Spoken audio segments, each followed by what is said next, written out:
Paano ka nag-move on doon, Buds? May mga tanga ka bang ginawa para lang maka-move on? Oo, Ganun. nung nag-break kasi talaga kami kasi ayaw niya ako mag-artista. Oh. Ito yung last week against passion. Tama. Grabe. Last week. Tama.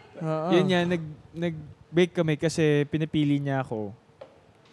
Siya o yung pag-aartista. Wow. Unfair. Piliin ko yung pag-aartista. Yung passion mo. Passion ka ang lang pinili ba? mo. Siguro ginawa ko nun nung nag-break kami, which is tanga din. Naggastos ako ng gastos. Gusto ko kasama parati friends ko. Gusto ko parati kami umiinom. Gusto ko mag-enjoy. Gusto ko Distractions. Distraction. Pero na-realize ko din na hindi ko walang mangyayari sa akin kung hindi ko tutulungan yung sarili ko. Tama. So, wala. Doon ko nang actually, doon nga ako nag-start mag-gym eh. Yung year na yun. Yes. Parang nag-focus ako sa sarili ko. Hanggang sa ngayon, sarili ko lang iniisip ko.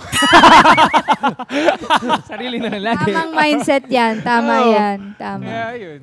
Okay naman yung yung Kinalabasan. ng relationship namin. You know, sometimes uncomfortable situations make you really, actually not sometimes, all the time, makes you really grow. Stepping Talaga. outside of the box. Yes. That's where magic happens, sabi ni Tito Boy, na parang pag you're uncomfortable, that's when you know na you're testing yourself. Yes, sir. Yes. Okay, And you're growing. May mga specific ba kayo ng mga breakup stories kung paano kayo nag-move on? Ako, agree ako kay Vince. Advice ko talaga, mahalin mo sarili mo. At the end of the day, if everything else fails, you only have yourself. At walang ibang ipaglalaban kundi sarili mo. So, ang advice ko lagi when my friends get heartbreaks is work out. Work out, hindi naman kailangan super laki ang katawan. Yun, pwede din yun. No, like physical exercise. Kasi for me, stress reliever ang working out. Diba, Vince? Na-clear ang thoughts mo. Parang siyang therapy. At siguro, distraction siya, pero yung distraction niya, napakaganda kasi you're improving. May progress ka sa sarili mo. Oh, healthier lifestyle, you look better, you feel better. Yun ang importante. And then sakto, pag nakafocus ka sa sarili mo, dadating din yung para sa'yo. Darating din yung the one. Yun. And pinag-usapan natin yan the other week, no? Yung the one talaga. Di ba? Yeah. Ako, payo ko lang naman for those who are going through a breakup is don't rush yourself na makapag-move on na. Kumbaga, feel all the pain, feel everything. And unang-una talaga is to accept the situation that it's over, na you guys are not gonna work out. Kasi moving on comes from first accepting. Parang workshop ni Miss Anna, you have to accept your feelings. Yes. Acknowledge it para, kumbaga, sumingaw lang siya ng sumingaw hanggang sa mawala na. Ganon lang naman yun eh. Kasi, Let it out. Yeah. And whatever you wanna do, go for it. Don't be too hard on yourself. Say, for example, sabi ni Vince na parang, did you regret spending a lot of money ba? Siguro merong At some point? At some point na Nasayang. Pero at the Sayang. time, you didn't, right? But- At the time. hindi. Ayun na nga. At the But- time, you didn't. But also, if you just think of it, hindi talaga siya sayang kasi it helped you eh. You needed it eh. Yeah. Oo, yung iba nga, ang mahal-mahal pa ng way of moving Kumbaga, on isipin nila. mo, he spent it on himself. Yeah. Nagta-travel sila outside ng country, nagre-retail therapy sila. Pero So, yun nga, if you don't have much money, start with what you can do. Like yung mga yeah, minimal. workout. Or Read the like, books. Find a hobby, di ba? Na Oo. just ways to distract yourself but also improving yourself. Yeah, and also, very common, try to cut your hair. Oh, no, lagi. Cut your Yeah. hair. That is true, Sassy that is true. siya. Try to cut your hair. Yeah. It's cheap. Effective Simic, na simic. yun. Ako, I think the best thing that you can do kapag meron kang heartbreak is to stay away from the things that remind you of that relationship.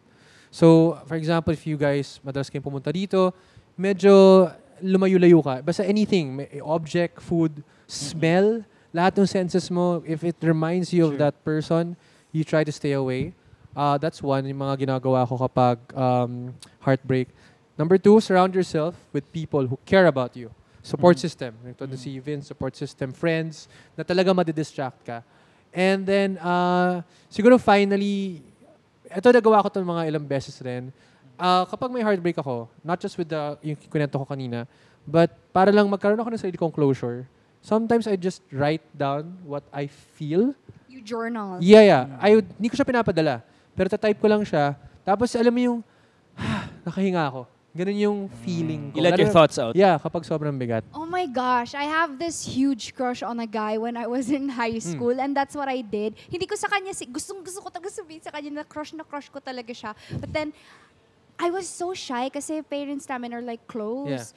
And also, girlfriend niya yung friend ko. So what I did was that I just wrote a letter, but I didn't send it to him. After writing the letter, I felt so much better. So parang I was like, okay, I'm fine. Crush ko lang pala siya. You need a release So kayo, Jim, ang release nyo, letter maybe, basta you need a release of your emotions. Yes. Basta clearing your mind is the main thing. Sean, ano din kasi talaga, like, pag kunwari kaka-break nyo lang, alam mo yung feeling na nasa cage ka ng kunwari, 2 years yung relationship nyo. Nasa cage ka ng 2 years, tapos wala ka sa hawla. Bigla kang nakawala. Lahat ng bawal na gawin, pwede mo nang gawin. Ginagawa mo. Kaya parang hindi mo din masisi yung mga tao kapag minsan natatanga sa pag-ibig. Pero ano yung pinakatanga na ginawa nyo sa... Si Sean, ano ka ba? sa moving on, Tumiming kasi nung time na nag-break kami na yun. Actually, parang it led me sa parang showbiz din. Kasi nung time na yun, graduating kami.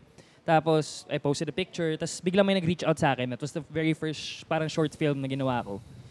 Kasi, out of the blue lang sa Instagram. Kaya Layton nanonood ka. Sabi niya lang, uy, I saw your photo. I'm doing like, short film lang na independent. Nasa kanya lang. Tapos, naisip ko, wala naman akong ginagawa. Nagbumukpok lang ako dito. Why not? Wow. Tapos, ayun, I fell in love with it. I fell in love with the craft na after. So, you developed to something siguro else. when you're moving on, kailangan lang din maghanap ka ng something na paglalaanan mo ng energy and time. Tama. Whatever that is. Yun nga, working out or journaling or yun, you find a new hobby. Kaya na sa akin, I explored acting. So yun yung talaga yung ginawa ko.